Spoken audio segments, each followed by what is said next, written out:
Hello and welcome back to the Miles and Goggles Show. I'm your host, Miles. Across my screen, we've got my co-host, Goggles. How you doing today? Good, ready for a good episode today, as usual. Yeah, for sure. This is the awards episode. Goggles and I are going to be giving our awards.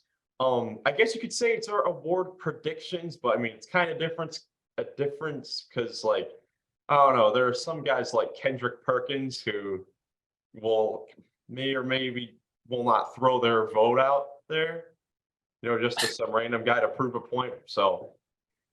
But these are our awards. We're gonna go through all the major awards.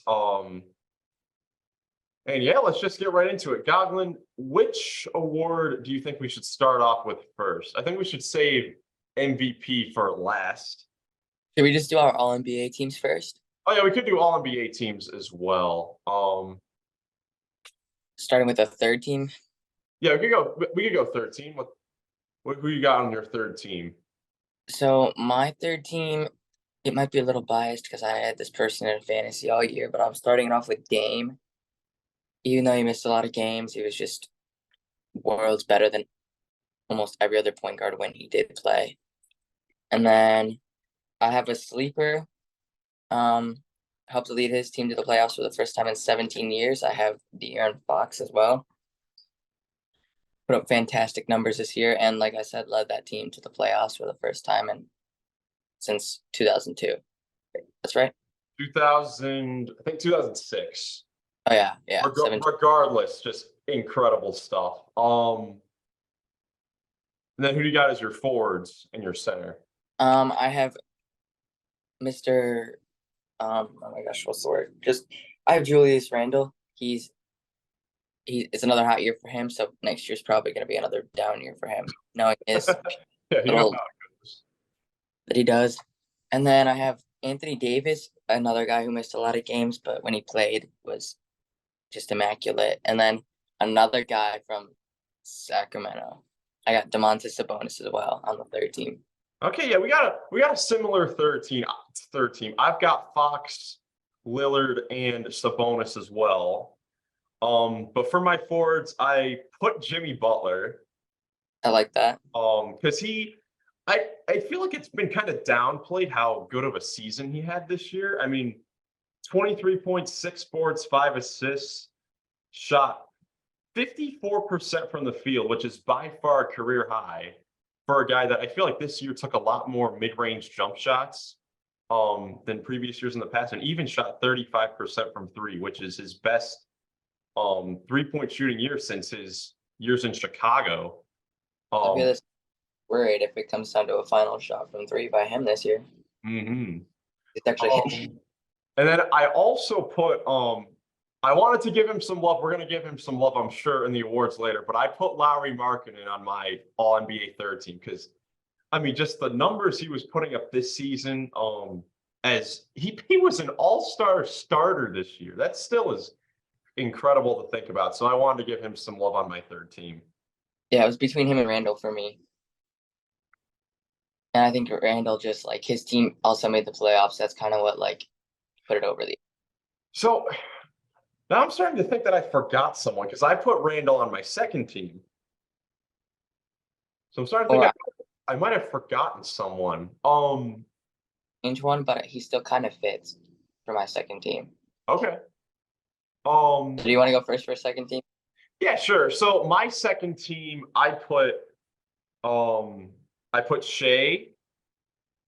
I put Ja Morant because he did have, despite all the crazy off-court stuff. I mean, he had an incredible season. For the number two seed in the West for the second straight season, 26.6 boards and 8 assists is just crazy numbers for a 23-year-old. And he was once again when he was on the court, he was blast to watch play. And then I put Jaylen Brown as a forward. I put Julius Randle, and then I had well, here's the thing. Should we mention our centers on the first and second team? Because I don't want to spoil our let's not mention the centers yet. We'll save that for later. Okay. So I can already tell I forgot Jaylen Brown, but I categorize him as a guard, so that's kind of why I left him off my list. Yeah, he's a tough one. It's kind of like however you want to like place him.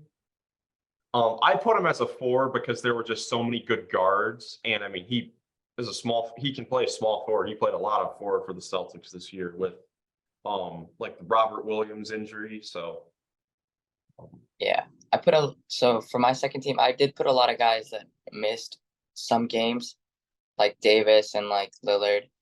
So I have Mitchell at the 1, like Shea at the 2, Durant at the 3, one of those injury guys. oh, okay, yeah. I have Siakam at the 4 because he's a guy who played almost every game, helped them in a big way, and he had an underrated year. Yeah, he really did. And I mean, I feel like the Raptors season, it wasn't like everyone expected, but I mean, they're set in the playing tournament. And Siakam did have a great season. Again, he's been really good the last couple of years.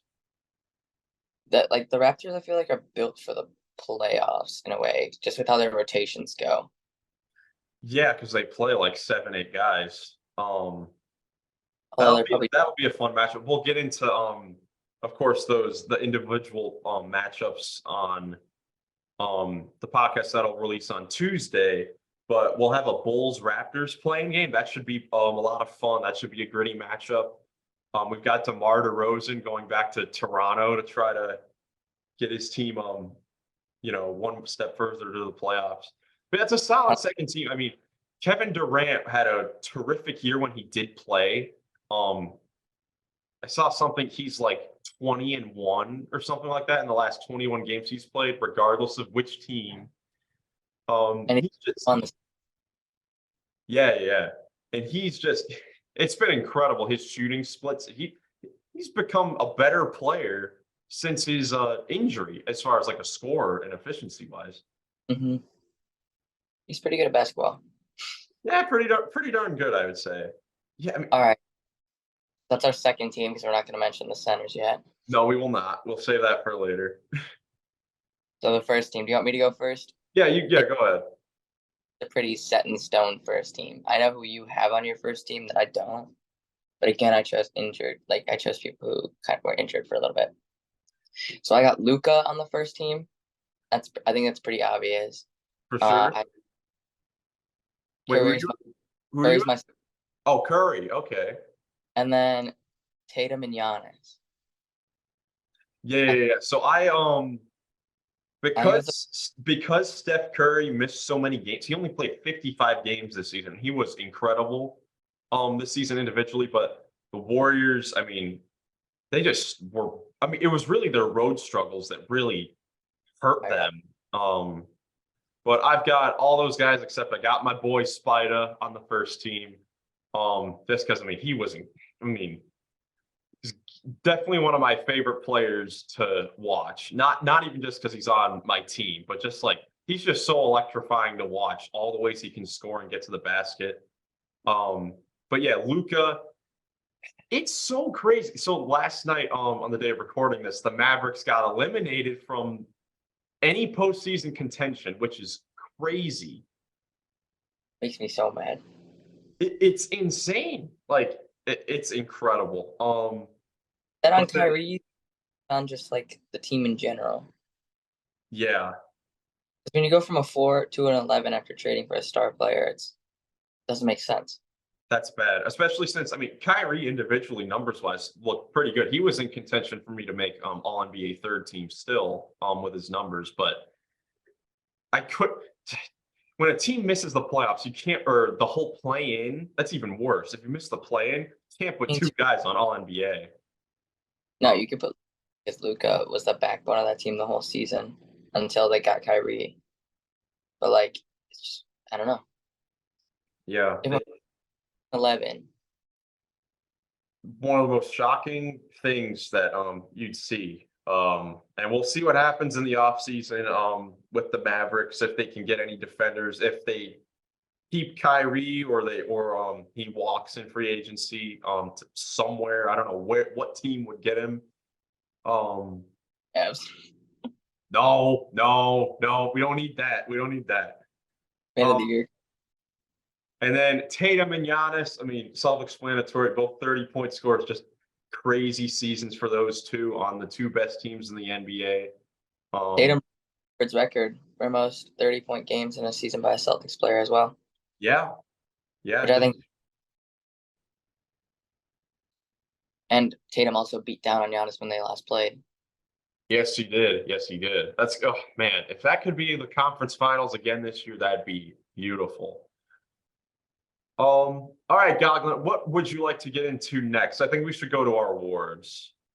Yeah. I think we should start with Coach of the Year just because, like, I think that's pretty self-explanatory who it is. Oh, yeah. Oh, yeah. We've They got, got gotta light the beam on this one. Gotta light the beam. We got Mike Brown, Coach of the Year. Crazy to think this is gonna be his second Coach of the Year. I believe he won it back in like 2009 when he was with those early LeBron teams. But like, I mean, no one expected the Kings to be the 3 seed. I mean, they had a lot of hype at the beginning, like decent amount of hype. I remember us beforehand, we were like, it's the Kings, calm down, you know. They always do this, but boy, am I happy they proved us wrong because the Kings have been such a fun team to watch, so fast paced. Just really a good, well-rounded team. And they're led by Mike Brown for sure as far as the coaching goes. So, yeah. So one, I think you have that too. Who do you have at 2 through 5? I think so this was a weird year as far as like Coach of the Year goes because I feel like besides the Kings, there weren't a ton of big surprises. More so, some disappointments. Like before the season, I mean, we expected the teams like the Suns, the Warriors, the Clippers to be at the top. They didn't go to the top. And really the East kind of like was how we expected it to shape out, besides the New York Knicks. So I put Tom Thibodeau as one of my 5. I also put Jacques Vaughn because what he had to deal with this season with all the drama off the court and then the trades, and then for them to still clinch a spot in the playoffs, to be a 6 seed is very impressive to me. So, but yeah, I have him at number 2, and then I have Mike Malone in there just because best team in the West. Yeah, and I have Missoula and Budenholzer. that's So good. I think it's just a year like that. It's gonna be all the top dogs up there, and then Mike Brown, Jacques Vaughn is kind of like the obvious like 1-2 punch at the top, just because of all that they had to deal with. Yeah, for sure. Next up, let's go to Rookie of the Year because I think that's another one that's pretty just out there. Who you got who's your Rookie of the Year? Paulo. For sure. Dude looked like a legit NBA player that could be a first option. I mean, just legit 20-point score. February. What was it, February or March? Which month did he shoot 5% from 3? Yeah, that was that was a little rough. Let me find that actually. That's 3% from 3 in February. That's incredible. But I mean, just a terrific season for him. Led a Magic team that was playing some solid basketball as of for like recently in the season. They were somewhat in playing contention late. They made a little bit of a run, nothing too crazy, but definitely a leader of a terrific young team for the future. He would have definitely gone crazy if the Magic made the play-in. I would have never heard. Yes. Dude, I love the Magic so much. But who you got as your runner-ups? I got Walker Kessler at 2. Okay, I got him at my 3. It's either him or Jalen Williams. Yeah. And then Ivy and Mathurin. I think that's like the 5. Yeah, I think that's a good one too. I also had like Keegan Murray as an honorable mention just for someone he's been saying, but broke the rookie record for most threes in a season. Jabari Smith playing very well at the end of the season. Yeah, an impressive rookie class for sure. A lot of young talent because I mean you even got guys that are I ending was up so at sorry up here. I'm not even gonna lie. what? I wanted to put him and Tari Eason up here so bad, but I just But yeah, yeah, like even you got some like the guys that are like role players, like you got Shaden Sharp, AJ Griffin, Ochai Baji, some solid rookie class. So next up, what do you want to go to next? hmm. Should we get our clutch player out of the way? Oh yeah, clutch player of the year. 'Cause for the first time this season, the NBA is awarding the clutchest player in the league. I've got De'Aaron Fox. So I got two. I mean, just hit so many big shots, and that's one of the reasons why the Kings are Time as well. It's yeah, just their best player down the stretch in some games. for sure. And then like I didn't watch enough games to like say who's 2 through 5. So I have Joel Embiid at 2, Yeah, I'd put Joel. and then Luca, D Mitch, and DeRozan.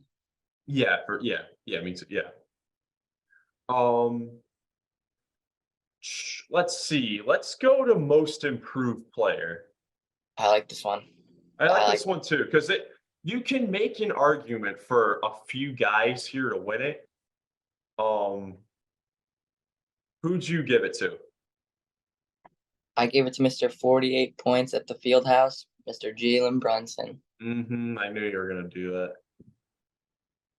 I knew you were gonna do that. I mean, Jalen Brunson had a terrific year this year for the Knicks.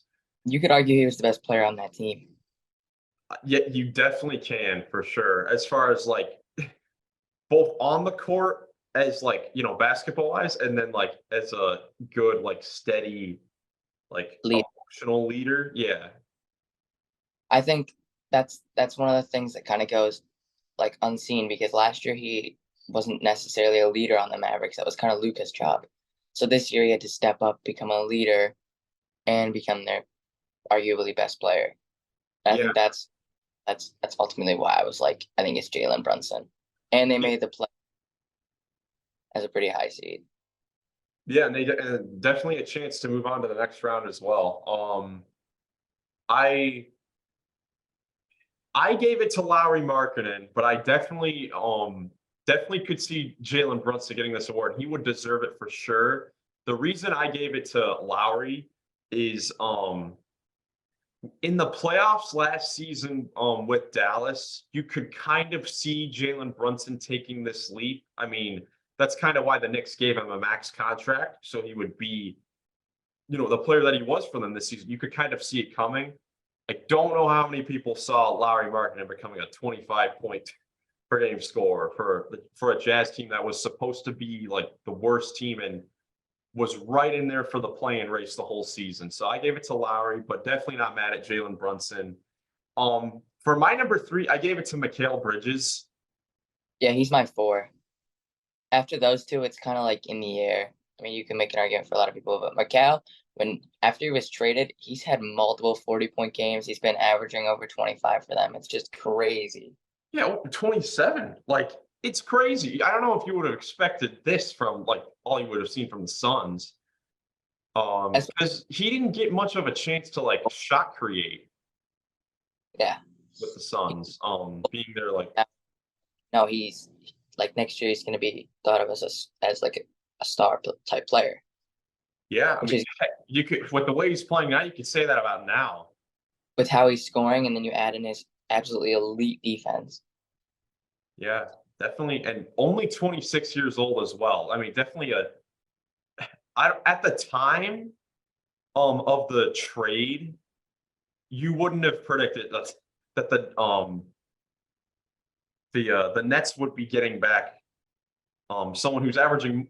So since the trade, Mikal's averaging more points per game than Kevin Durant. I mean, obviously because all the different guys that are on the team, but like it's just insane that Brooklyn got this guy, um, for their future. So great for them. Who else did you have on your list? I have Shea and Halliburton. Okay, I could agree with those two. I Um, think he's at my 3 just because he's averaging over 30, which is insane. Yeah. Thunder, are they playing? No, they're like right on the cusp, right? They clinched. They're in the play-in because the Mavericks are out. Oh yeah. So So yeah, yeah, heck of a job by the Thunder, first of all. I mean, it feels like they've been tanking for like so long. It's only been like 2 years, but yeah, I mean, they've made it. They're in postseason play. That'll be an entertaining game. Them against the Timberwolves for that chance to advance. To the next round of that play-in. But yeah, definitely some candidates for this award, and it's definitely up in the air. I think between Lowry and Brunson, they definitely could give it to Brunson because New York media and all that. But definitely a terrific year for all those guys. and I think if they do get to Brunson, it's also going to be they made the playoffs, and he was the kind of the centerpiece. Yeah, for sure. Let's do six man next because this is another one that we were both kind of talking about. And it was like interesting. This one's tough. I think I know who you've got. I think you got another Nick.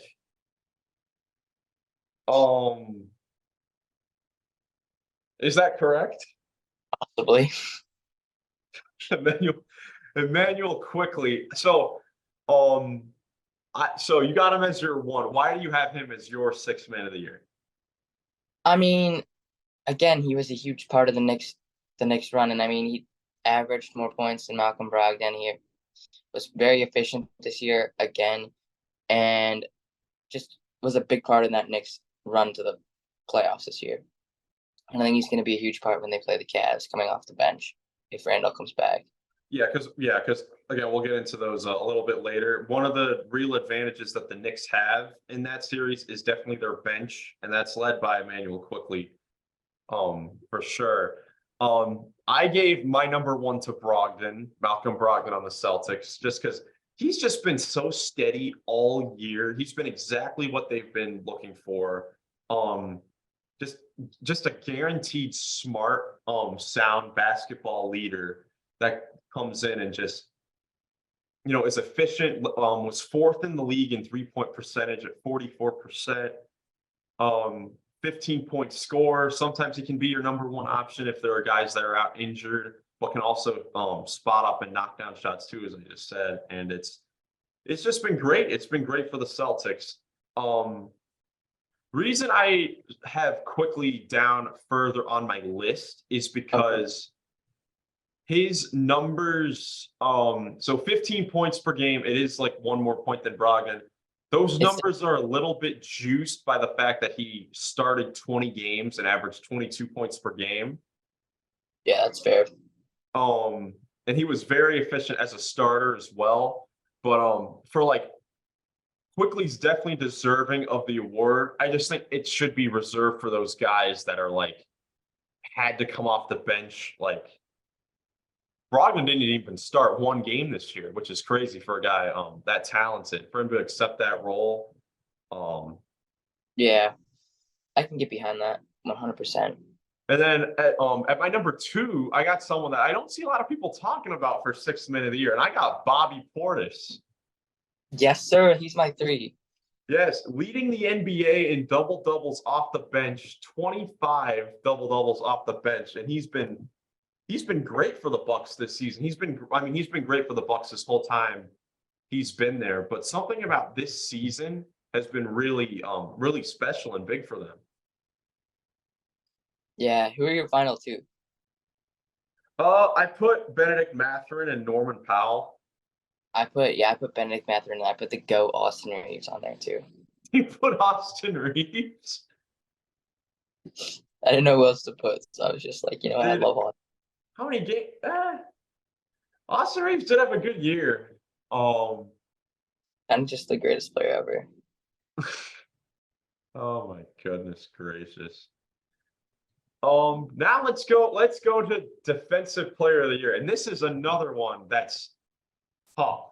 This is a year that like all these awards, I guess besides rookie of the year and coach of the year, it's like up in the air. They're really close. They're up in the air.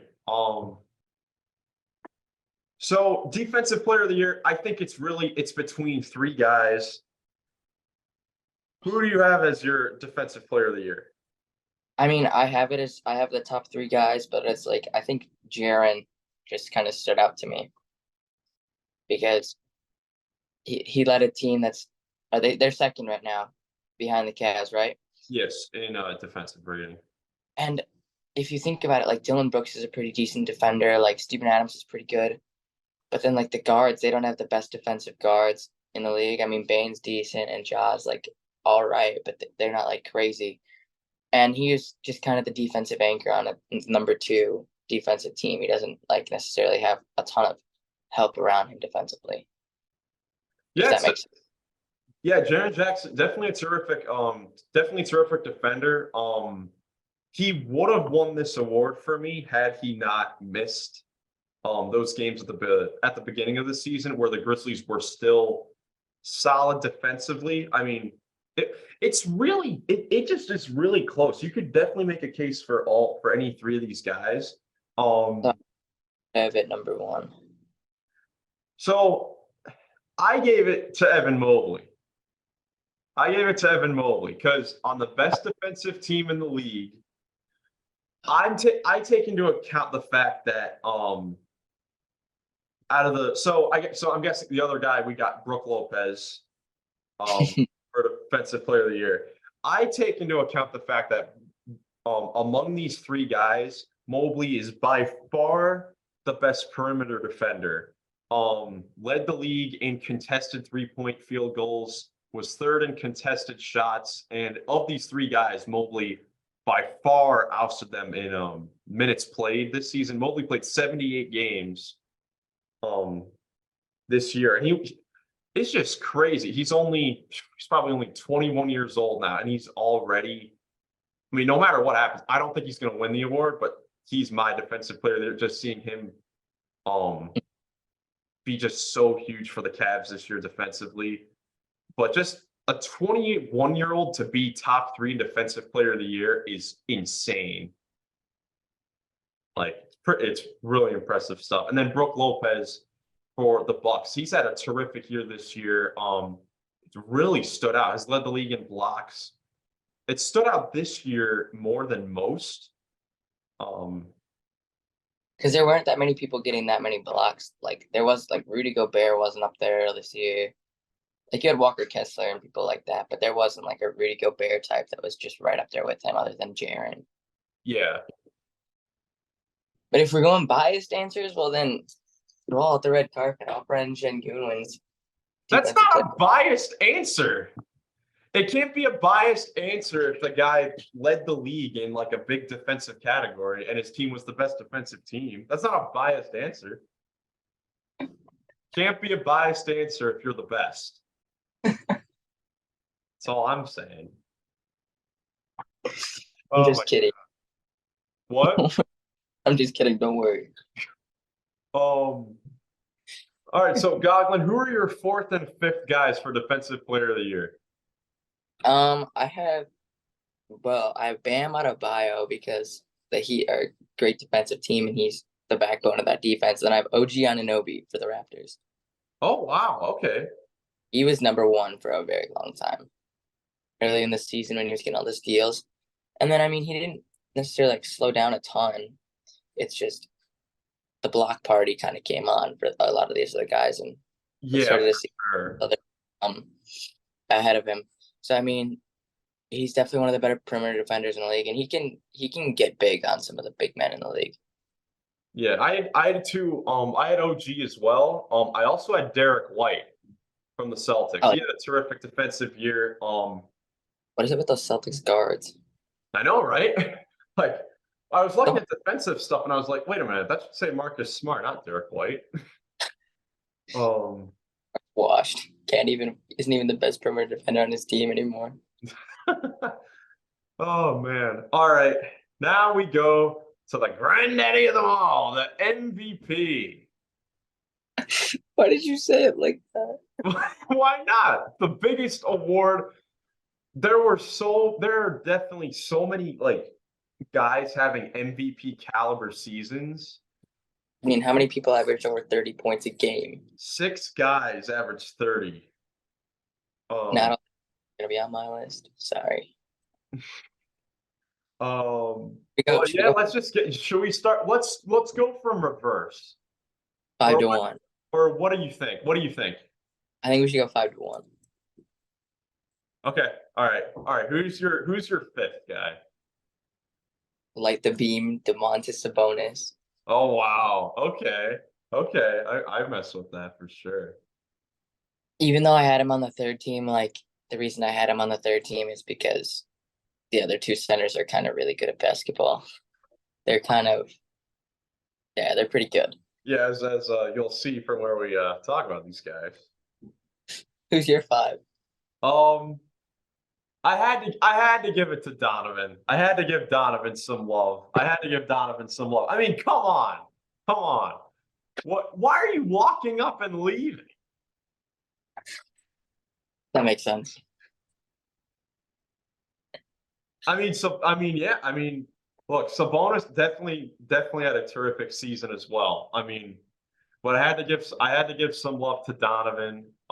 His first Fair. year with the Cavs had the best season of his career. But I mean Sabonis too. Fox Sabonis, I think they are both super important to the Kings' success. Because they run their offense through Sabonis. I think the passing big man is more what got me. Yeah, yeah, for sure. He's super fun to watch.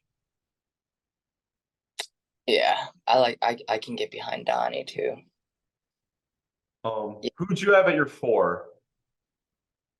I have Jason Tatum, Me too. father of Deuce Tatum. Yes. Yes, for sure. We've already talked about him and how great he was. He was the favorite for a while to begin the season. Oh yeah, especially with their hot start that they had. Yeah. And I But mean, not a bad season at all. they didn't necessarily cool down or anything. They just were the second seed still in this pretty stacked Eastern Conference.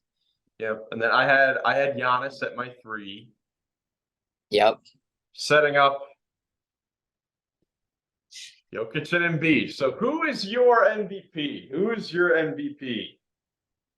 See, it was the other person up until about a couple nights ago when Joel Embiid scored half of the Sixers' points against the Celtics, who were the number 2 seed, and they were playing their starters.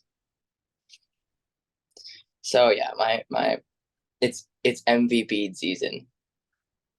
I think he's I agree.